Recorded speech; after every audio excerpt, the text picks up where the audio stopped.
Walter White found himself in a cold, desolate landscape. He looked around and saw white snow for miles and miles. He was confused and disoriented. How did he end up here? As he tried to gather his bearings, he heard a deafening sound in the distance. It sounded like heavy machinery. He knew he had to get to safety. He started to walk, and after a few minutes he saw something that he never thought he would see in his life. In front of him, approaching quickly, were 4 massive machines, all-terrain armored transports, or AT-ATs. They were firing at something in the distance, and the ground was shaking with every step they took. Walter knew that he had to find a way to survive. He looked around and saw a small cave nearby.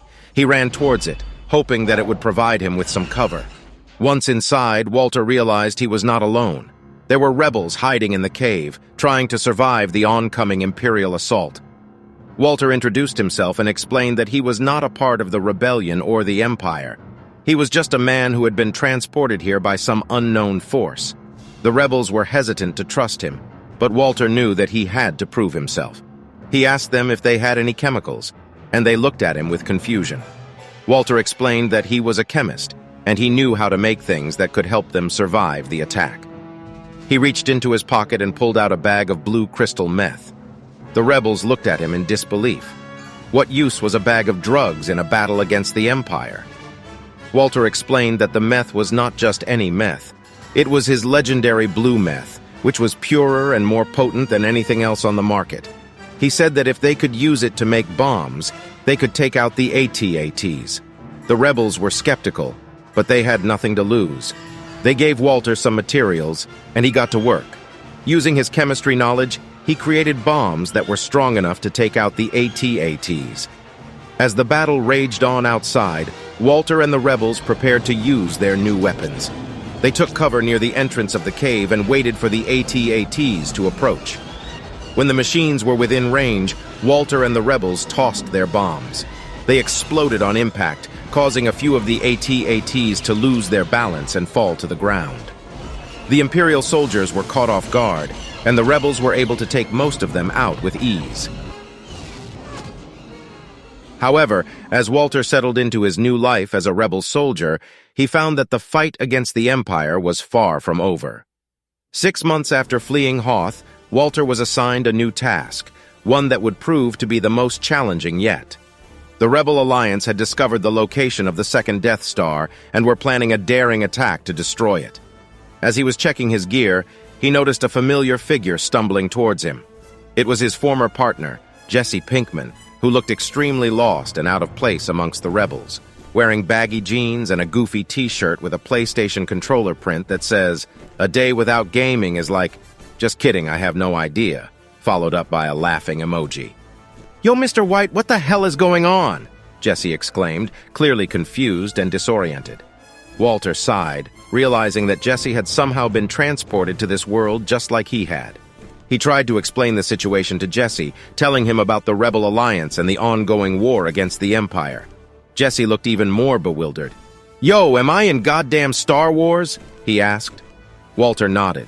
"Yes, Jessie, we are in the middle of a battle to save the galaxy from the Empire." Jessie shook his head in disbelief. "No way, this is crazy, man," he muttered. Walter could see that Jessie was on edge, and he knew that he had to help him calm down if they were going to be successful in the upcoming battle. "Jessie, listen to me," he said firmly. "We need to focus on the task at hand. We're going to destroy the second Death Star, and we need your help to do it." Jessie hesitantly agreed as he saw no other path to follow. Still unsure if all the drugs he took earlier were influencing his surroundings and the fact he wasn't actually in Star Wars. Together, Walter and Jessie joined the rest of the Rebel Alliance as they prepared for the attack on the second Death Star. They suited up and boarded their ships, ready for battle.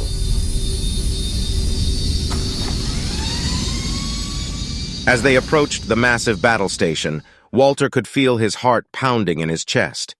He knew that this was a dangerous mission. However, during the early stages of the battle, they were swiftly transported back to their home planet, far, far away from any space empire or space rebellion.